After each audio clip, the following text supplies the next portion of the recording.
Ons gaan lees by Openbaring, ek het dit sê Openbaring 1. Maar ons het die hele kwartaal sover, ons kwartaal het ons nou gepraat oor die impak van Jesus, deur sy wonderwerke, en ons het so saam met Johannes gekuier, en saam met Johannes geloop, en Johannes het net 8 wonderwerke opgeteken, en daar's baie meer wonderwerke, en hy skryf aan die einde van sy boek, hoor jy, daar's baie meer wonderwerke gewees, maar ek gaan vir julle 8 wonderwerke vertel, en dan sê hy hoekom hy dit wil doen, hy sê ek wil vir julle laat weet, dat julle wat dit lees, en hierdie wonderwerke lees, sal agterkom dat Jesus is God, en dat hy is die Messias, en so julle wat dit gaan glo, as jy die wonderwerk lees, en jy glo, dat Jesus is God, en hy is die Christus, dan gaan jy lewe hê, en dan bedoel hy ons nou die ewige lewe. So dis waarmee Johannes, hierdie sy boek afgesluit het, en julle weet, Johannes het die laaste wonderwerk verlede week was na Jesus se opstanding gewees, 'n paar dae voordat Jesus hemel toe is. En so toe het hy die verheerlikte, so hy het Jesus leer ken soos 'n mens, en toe het Jesus opgestaan, en toe was hy in 'n ander liggaam gewees, 'n verheerlikte liggaam. En ek glo, dis ons liggaam wat ons gaan aanneem. Maar nou 60 jaar later, ontmoet hy weer vir Jesus in die hemel, en hy is die enigste van die disippels wat oorgebly het, hy is al 90 jaar oud, min of meer, en dis 60 jaar nadat Jesus hemel toe is, en hy is die enigste wat oorgebly het, want die ander is allemaal doodgemaak. Maar nou is hy gearresteer, want hy kan nie ophou praat nie, 60 jaar later is hierdie man nog steeds so geraak deur Jesus wat hy leer ken het, hy die gewone menslike Jesus leer ken, en dan die verheerlikte liggaam leer ken, so bietjie daarvan, hy net 3 keer hom gesien, maar hy hou aan nou praat, 60 jaar lang is hy besig om te getuig en praat, hulle het hom 'n stadium in kokende olie gegooi, hulle kon hom nie stil kry nie, en toe arresteer hulle hom, en hulle vat hom na die eiland Patmos toe, waar hy uiteindelik dan hierdie openbaring kry. En julle weet mos nou, as julle nou iemand leer ken, en sê nou maar daai persoon bly nou ver, maar julle leer hom ken, en nou sê hy vir julle, maar kom kuier by ons, en nou gaan bly julle so 2 weke by julle, by jou, kom bly hulle by jou, of jy by hulle, dan leer jy mos eers mense regtig ken. As hulle so 'n rukkie by jou kom bly het, en saam met jou lewe gedeel het, dan leer jy hulle regtig ken. En dis eintlik wat Johannes vir ons gaan wys deur Openbaring, is dat nie net die 2 weke wat saam met ons met Jesus gaan wees nie, maar hoe lyk die Jesus met wie ons 'n ewigheid gaan deurbring. En dis waaroor Openbaring gaan. So hy gaan vir ons leer wie Jesus regtig is. So kom ons lees by Openbaring 1 vers 9 tot 18. Ek, Johannes, is julle medegelowige, en deur ons verbondenheid met Jesus het ek saam met julle deel aan die verdrukking en die koninkryk en aan die volharding. Ek was op die eiland Patmos waarin ek verban was, omdat ek die woord van God en die getuienis van Jesus verkondig het. Op die dag van die Here is ek deur die Gees meegevoer, en het ek agter my so hard soos die geluid van 'n trompet 'n stem hoor sê, skrywe wat jy sien in 'n boek op, en stuur dit vir die 7 gemeentes, Efesus, Smyrna, Pergamum, Thyatira, Sardes, Philadelphia en Laodicea. En ek het omgedraai om te sien wie is dit wat met my praat, en toe ek omdraai, het ek 7 goue lampe gesien, en tussen die lampe iemand soos die seun van die mens. Hy het 'n lang kleed aangehad, en 'n goue band om sy bors gedra, en die hare op sy kop was wit, en soos wit wol, soos sneeu, en sy oë het soos vuur gevlam, en sy voete was soos geel koper wat in 'n smeltoond gloei, en sy stem soos die gedruis van 'n groot watermassa. In sy regterhand het hy 7 sterre gehad, en 'n skerp swaard met 7 snykante, 2 snykante, het uit sy mond uitgekom, en sy hele voorkoms was soos die son wat op sy helderste skyn. Toe ek hom sien, het ek by sy voete neergeval en bly lê soos een wat dood is. En hy het toe met sy regterhand aan my gevat en vir my gesê, moenie bang wees nie, dis ek, die eerste en die laaste, die lewende. Ek was dood en kyk, ek lewe nou tot aan al die ewigheid. En ek het die sleutels van die dood en die doderyk. Ek gaan net so vir ons tot daar lees. Wat vir my opvallend is, as jy nou na Johannes se inleiding kyk, en dan skryf hy sê, ek Johannes is julle medegelowige, En deur ons verbondenheid met Jesus het ek saam met julle deel aan die verdrukking en in die koninkryk en aan die volharding, en ek was op die eiland Patmos waarna ek verban is, omdat ek die woord van die Here en die getuienis van Jesus verkondig het. Dit is interessant, as hy nou die brief skryf hy nie soos ek het sou skryf nie. Ek dink ek sou baie meer pride gehad het. Ek is Johannes. Hy sê ek is Johannes. Ek sou sê ek is die een wat Jesus uitgekies het om die langste te leef en vir my uitgekies het om hierdie openbaring te kyk, hoe belangrik is ek, maar hy skryf dit nie. Hy sê hoor, ek is net julle medegelowige wat saam met julle swaar kry, wat saam met julle die koninkryk van die Here werk, wat saam volhard in my geloof. Ek is net 'n gewone mens wat God uitgekies het. En dan skryf hy in veral Openbaring en 'n paar van die gedeeltes wat ons gaan sien, praat hy oor die Jesus wat in die hemel woon, die Jesus wat ons almal gaan sien eendag.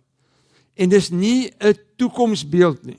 As hy hier oor Jesus praat en hy verduidelik vir ons wie Jesus is hy nie besig om die toekoms te voorspel nie, en so sal Jesus eendag in die toekoms lyk nie. Dis soos Jesus nou is.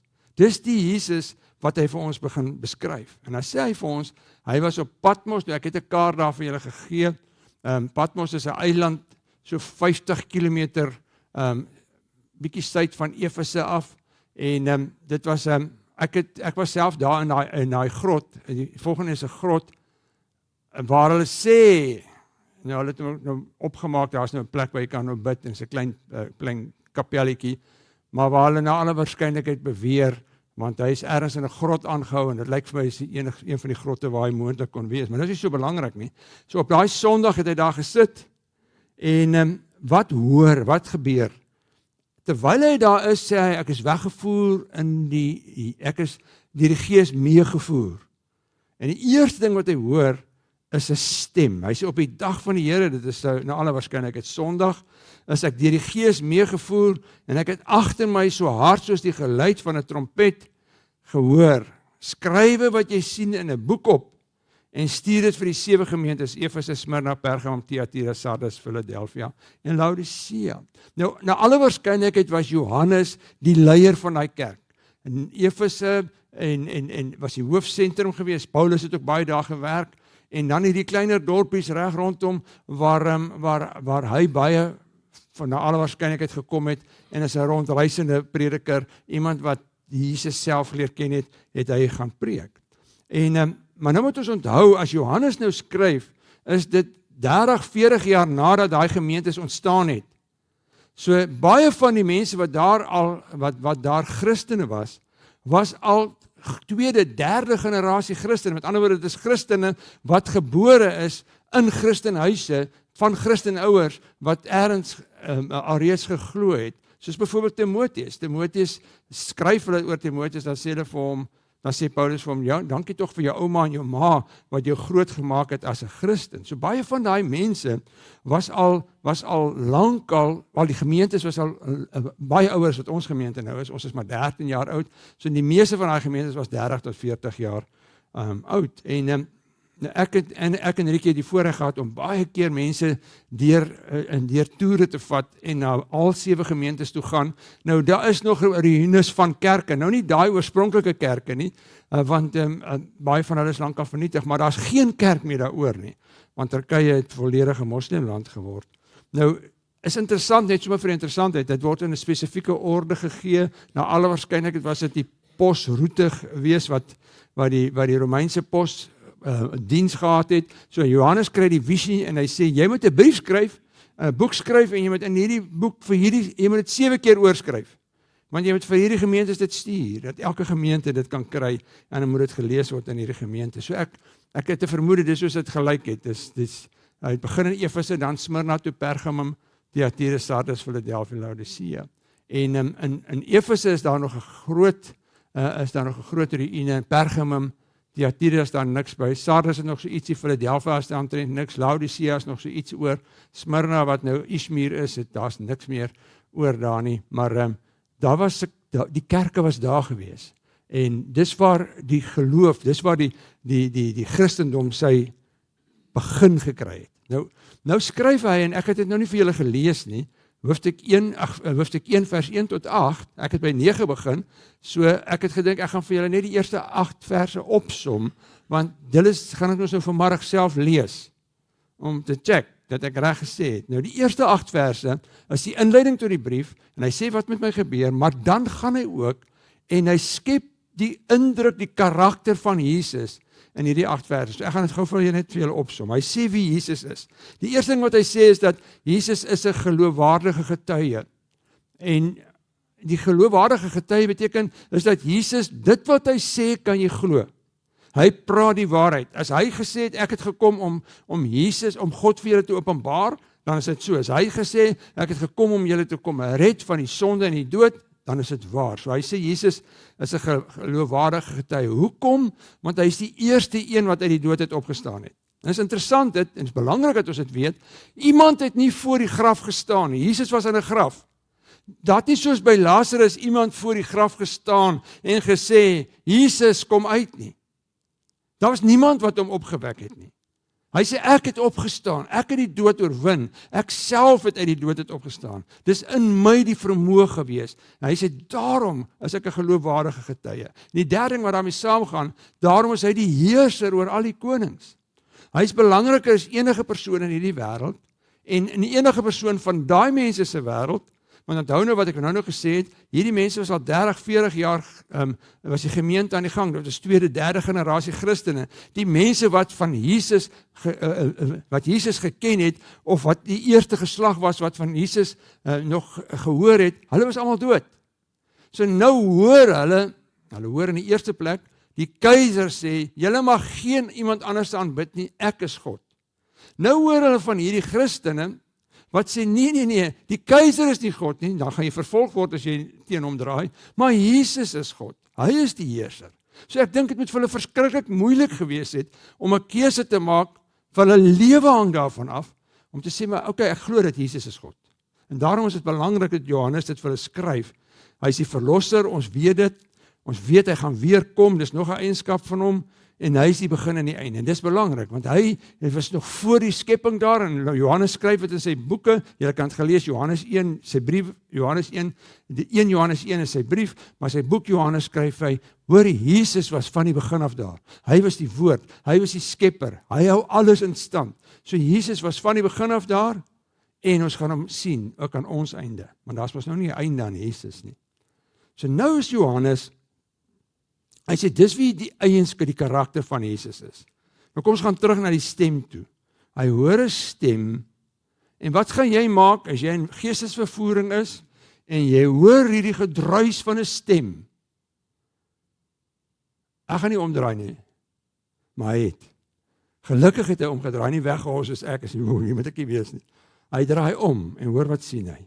Ek het omgedraai, om te sien wie is dit wat met my praat.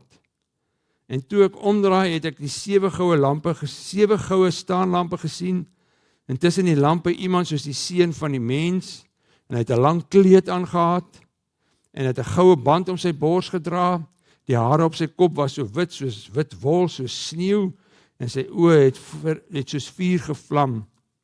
Sy voete was soos geel koper, wat in 'n smeltoond gloei. En sy stem soos die gedruis van 'n groot watermassa. In sy regterhand het hy 7 sterre gehad, en 'n skerp swaard met 2 snykante het uit sy mond uitgekom.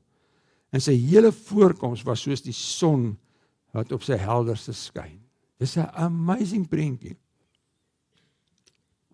So die eerste ding wat hy sien 7 lampe, staanlampe, en dan sien hy iets soos die seun van die mens. Nou die seun van die mens is die prentjie wat die Nuwe Testament skep van Jesus wat God was, wat mens geword het. Hy sê, ek erken iets van die seun van die mens. Dit lyk vir my amper soos die seun van die mens.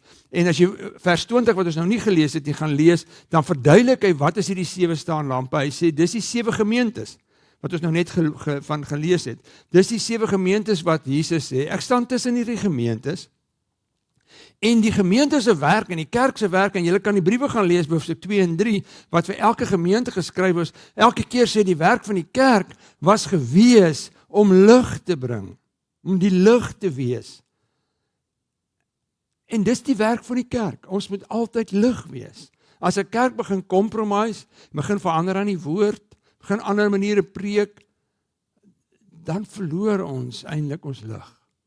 En dis hoekom belangrik is dat ons by die woord van die Here sal bly.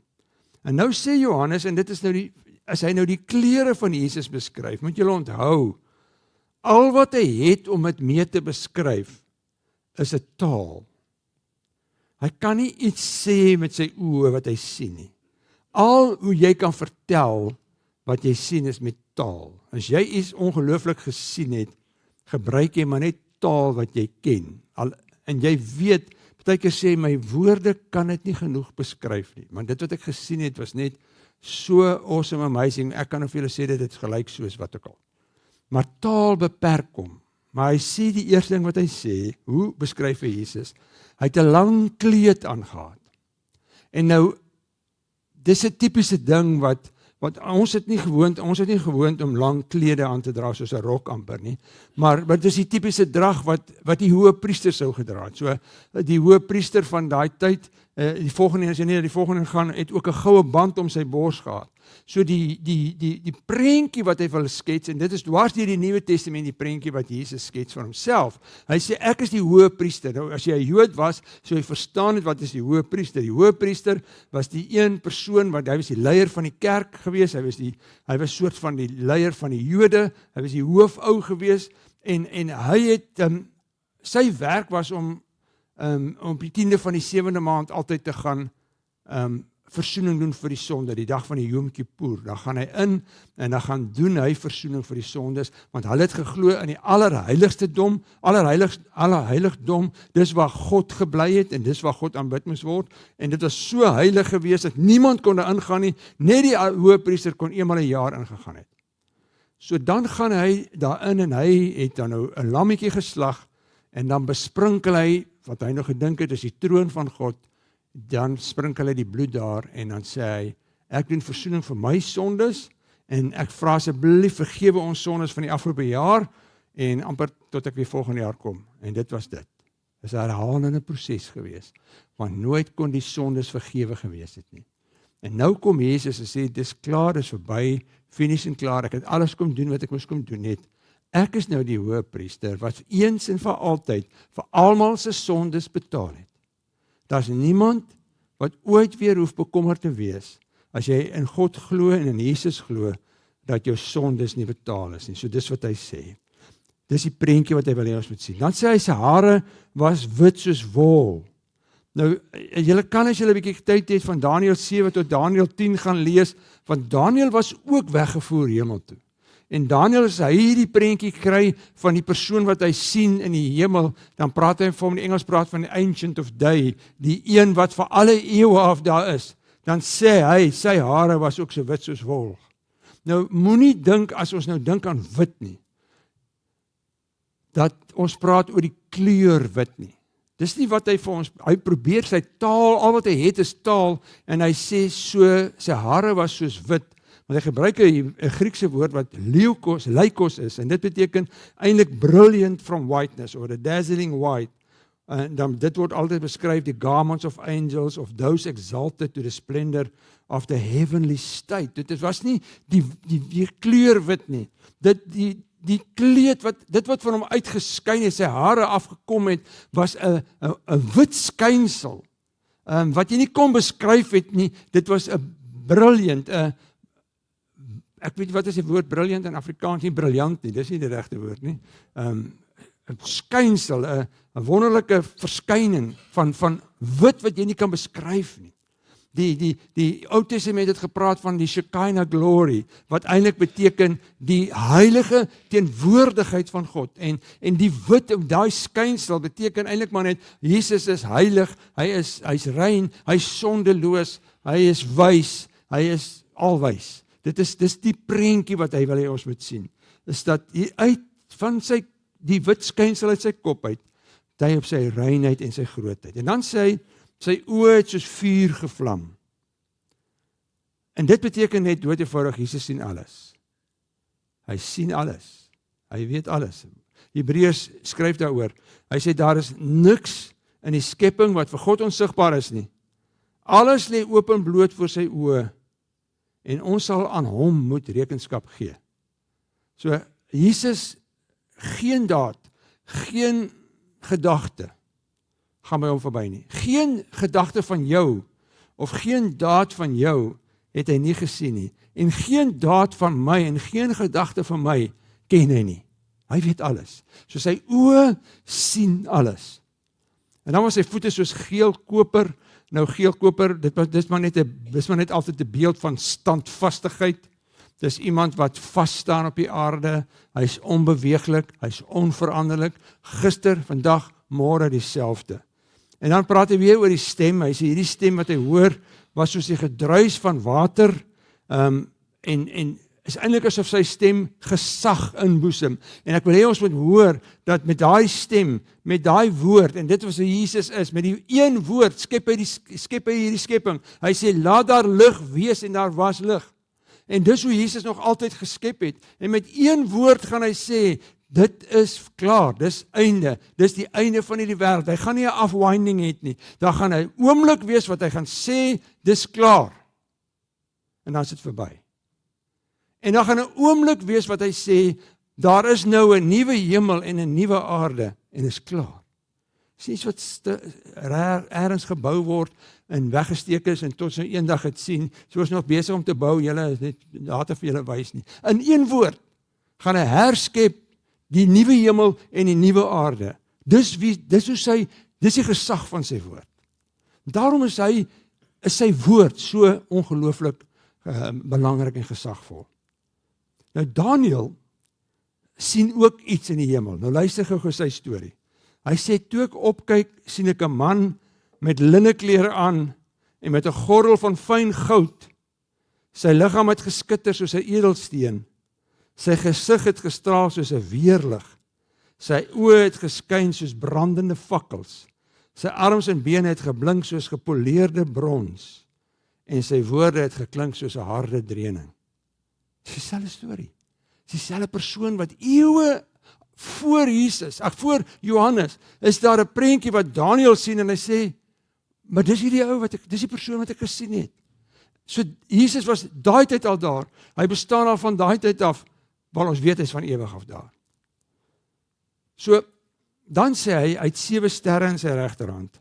Nou vers 20 verklaar dit nou weer. Julle kan weer vers 20 gaan lees, want dit sê dit vir ons baie mooi dat die 7 sterre, hy sê ek het die 7 lampe en die 7 sterre sê hy in vers 20 is die leraars van die 7 gemeentes. En dit is maar net amazing dat hy nog steeds so betrokke is by sy kerk. Hy het die 7 lampe, hy staan tussen sy kerk, maar hy sê ek het die leraars in my hand, ek kyk vir hulle. Maar dan sê hy 'n belangrike ding wat hy sien, is daar's 'n skerp swaard wat 2 snykante het, wat uit sy mond uitkom. Nou dit was 'n weapon of mass destruction daai tyd. Want die meeste ouens het geveg met 'n swaard wat net 1 snykant het. Want as jy net 1 snykant het, kan jy net so kap. Maar as jy al 2 kante 'n snykant het, dan kan jy regtig destruction gemaak het. Nou Jesus sê, of Johannes sê, uit sy mond uit, het daar 'n skerp swaard gekom, wat 2 snykante het. En dis vir my net doodevoudig dat hy oordeel en beoordeel. As jy weer Hebreërs gaan lees, dan sê hy, die woord van God is lewendig en kragtig. Dis skerper as enige swaard met 2 snykante, en dit dring deur selfs tot die skeiding van die siel en die gees, en van gewrigte en murg, en dit beoordeel die bedoelings en die gedagtes van die hart. So kry die prentjie, hy die 7 lampe, hy staan tussen die 7 lampe, hy staan tussen die kerk, en hy staan hier met die 7 sterre in sy hand, die 7 leraars van die kerk, en dis met ander woorde ons verteenwoordigers wat hy daar het, en dan sê hy, die woord is nog steeds die manier hoe ek werk. Daar is geen manier hoe enige iemand die woord van God kan vat en sê, ek stem nie mee saam nie, hier behoort iets anders te staan, hier moet iets anders te geskryf word, ek wil dit verander. Ek het vanoggend vir Rietjie gevra, hoe lees sy 'n boek? Ek wil julle vra, julle wat boeke lees, jy kan op Kindle lees of 'n harde hand, doen jy dit met 'n pen om uit te krap waar jy nie mee saamstem nie? Hoe lees jy 'n boek? Wie van julle lees so 'n boek? Hallo? Lees jy 'n boek en dan verander jy jou se woorde, hou nie daarvan nie. Niemand doen dit nie. Maar mense eien dit aan hulle self toe om te sê, maar ek gaan nie die woorde 'n bietjie verander. Ek hou nie van hoe hierdie woord geskryf staan nie. Ek gaan vir mense dit anders te verduidelik. Jy kan nie, dis nie jou boek nie. Dis nie jou boek wat jy kan verander nie. Hierdie is God se boek. En hy sê die woord sal baie keer mense sny dat hulle nie daarvan hou nie. Maar dis die woord. En dis so amazing. Onveranderlik die woord. En dan sê hy sy gesig het soos die son op sy helderste geskyn. Jesus is vol lig en hy sal altyd lig wees. So dis die prentjie van die Jesus wat ek en jy en almal wat voor ons dood is sal sien as hulle gelowiges is. Dis daai Jesus. Hoor wat gebeur.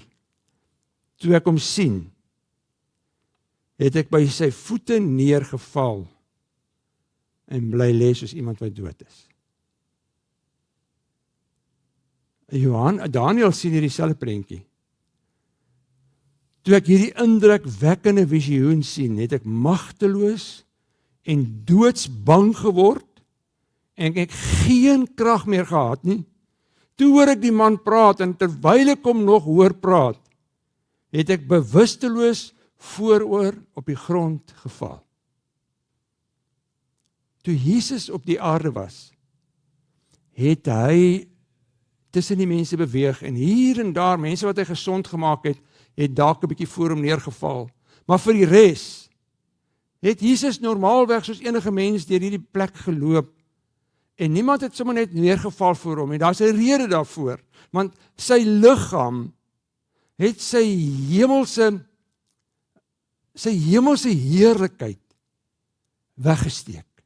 Want anders sou hy nêrens kon loop nie, want almal sou net hierdie gesig gesien het wat Johannes nou gesien het en voor hom neergeval het. Maar hy het dit weggesteek. Maar toe dink ek maar Johannes sou dit dalk anders kon hanteer, want hy het 3 jaar saam met Jesus geleef. Hy was 'n stadium saam met hom op die berg saam met Petrus en Jakobus toe Jesus se voorkoms verander het. En toe Moses en Elia daar was. Ek dink net so Moses en Elia, toe hulle vir Jesus gesien het, toe hy nou nog in sy menslike gewaad was. Nou dit staan in die Bybel, so dis maar net hoe ek daaroor dink. Ek dink ek het hulle so gekyk, is nog hulle snazzy outfit wat jy hier oor jou hemelse heerlikheid het, jou menslike liggaam. En toe verander sy voorkoms, sy sê, nee, dis wie Jesus is. En dan, Johannes het hom gesien toe hy opgestaan het. Maar as Johannes die rarige Jesus sien, dan val hy op die grond neer soos iemand wat dood is. Ons sê dit mos uitgepaas. Hy het net teen die grond geval. Toe Daniël hom sien, dan val hy teen die grond. Julle kan Esegiel gaan lees. As Esegiel dieselfde beeld sien, dan val hy op die grond. Jesaja sê, ek het die Here gesien en ek het op die grond neergeval. En dis wat ek dink wat Johannes besef het. Ek is teen hierdie Jesus wat ek gedink het, ek ken, is ek niks nie, ek is nietig, en daarom val ek voor hom. En dan gebeur 'n amazing ding. Dan sê hy het toe met sy regterhand aan my gevat en vir my gesê, moenie bang wees nie, dis ek. Die eerste en die laaste, die lewende. Ek was dood en kyk, ek lewe nou tot in alle ewigheid. En ek het die sleutels van die dood en die doderyk. Dis vir my die ongelooflikste van Jesus. Terwyl Johannes hierdie ongelooflike prentjie sien, en hy val voor hom neer, en hy voel bewusteloos, hy is bewusteloos. Dan raak, jy kan gelees by Daniël sê ook dieselfde, dan raak Jesus aan hom. Dan is dit die Jesus wat ek en jy ken. Die een wat vol deernis is, wat sag is, wat liefdevol is. En dan sê hy vir hom, Johannes, dis ek Jesus. Ja, jy het my nou gesien in my hemelse vorm, maar dis ek Jesus. So as ons nou die fokus moet wegvat van Johannes af, en ons draai dit na ons toe, dan is die prentjie wat ek dink ons moet sien, is dat die prentjie wat Johannes hier gesien het vir wie hy geval het, is dat hy was die een Jesus was die een wat moes doodgaan. Hy sê ek is die eerste een, ek is doodgegaan, ek het die sonde oorwin. En dan sê hy, ek het die sleutels van die dood en die doderyk in my hande. En dis iets wat jy moet raak sien nou, en ek moet raak sien, want die kinders van hom wat in hom glo, die kinders van God wat sê, ek glo in Jesus. Jesus staan met die sleutels van die dood en die doderyk. So as jy voor hom kom staan die dag, dan sluit hy vir jou die lewe oop. En hy sluit die doderyk toe en sê, jy kan nie daarin gaan in die ewige dood nie. Jy gaan in die ewige lewe in, want ek het die sleutels en jy kan deur my inkom. Dis wie Jesus is. Hy het die sleutels waar jy eendag gaan eindig. Ek dink as ons soos Jesus sien, en ek dink dit persoonlik, ek het al baie gehoor, mense het gesê, as ek in die hemel kom, gaan ek dan vir hom dit en dit vra. Forget it. Ek glo dit, as jy in die hemel inkom, gaan jy soos Johannes op die grond neerval. En dan gaan Jesus kom en sê, hey, dis ek. Dis die Jesus wat jy leer ken het in die Bybel. Die Jesus wat jy in die Nuwe Testament leer ken het. Dis ek. Relax. Jy gaan vir ewig nou by my bly. Kom oor dit, dis wie ek is. As dit so is, dan kan jy dink, elkeen van julle wat al 'n geliefde aan die dood afgestaan het, wat in Jesus geglo het daar aangekom en soos Johannes voor hom neergeval. En dan het hy gekom en gesê vir daai persoon, relax, dis ek, dis Jesus. En van nou af gaan jy vir ewig by my bly. Jy gaan nou hier wees. Dis wie Jesus is. En ek het nou probeer bevoeglike naamwoorde daarin sit, ongelooflik, gelooflik, wonderlik, al heilig, almagtig, groot is Jesus. Jy kan soveel nog gaan bysit.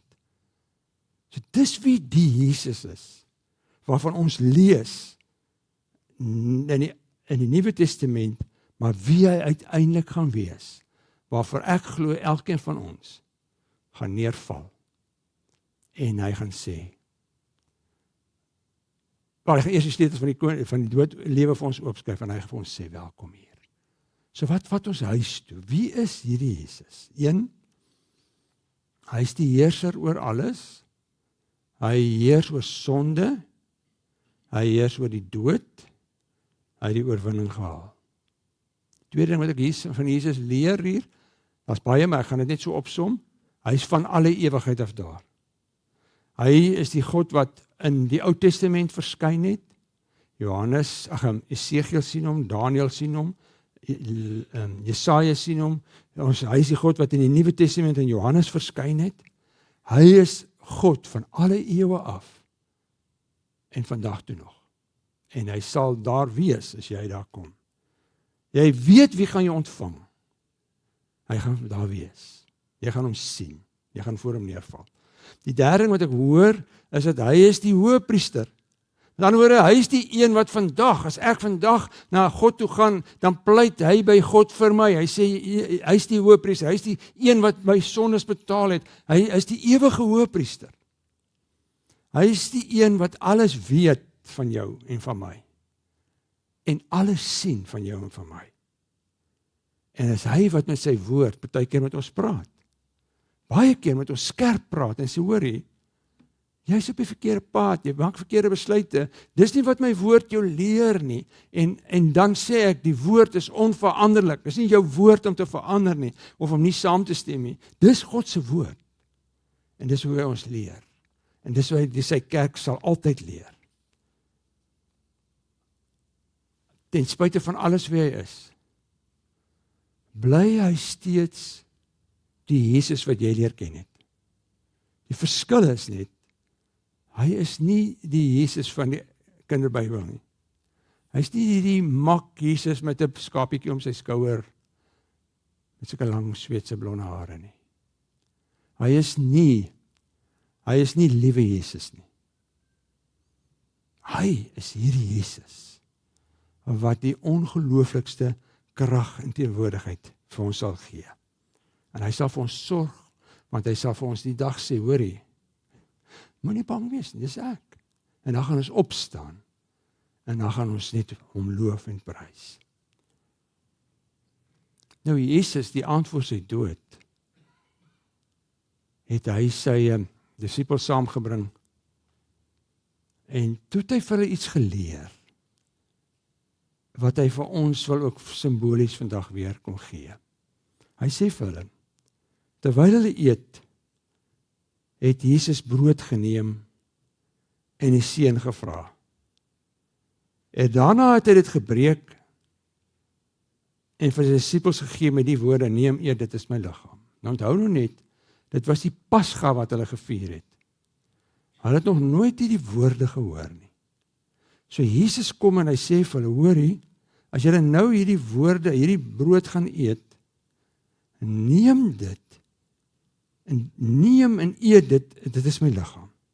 En toe hy die beker geneem het, nadat hy die dankgebed uitgespreek het, gee hy dit vir hulle en sê, drink almal daaruit, want dis my bloed, die bloed wat deur die verbond beseël word, en wat vir baie vergiet word, tot die vergewing van sondes.